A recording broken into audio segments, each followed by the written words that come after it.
ప్రభువు నామమునకు మహిమ కలుగునుగాక. ఈ ఉదయకాలము మీకందరికీ వందనాలు తెలియచేస్తున్నాను. ఈ దినము మిమ్ములను బలపరచు దేవుని మాట. నిశ్చయముగా నీవు నీ చేతుల కష్టార్జితము అనుభవించెదవు. కీర్తనలు 128వ కీర్తన 2వ చరణం.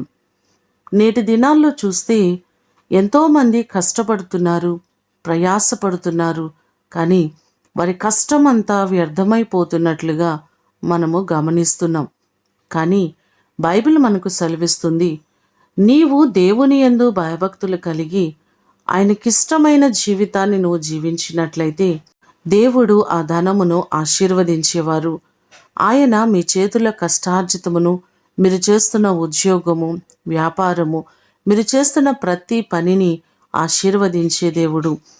ఈ మాటలు వింటున్న మీకందరికీ దేవుడు తోడయ్యుండి ఆయన మిమ్మును ఆశీర్వదించి మీ కష్టార్జితమును వర్ధిల్ల చేయునుగాక. ప్రార్థన చేసుకుందాం.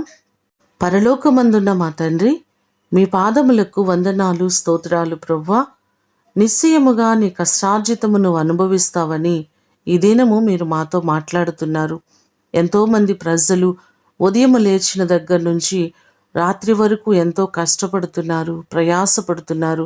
ప్రతి వారి కష్టార్జితములను దీవించండి, వారి చేతి పనులను దీవించండి, వారు చేస్తున్న ఉద్యోగములలో దీవెనను కలుగ చేయండి ప్రభువా.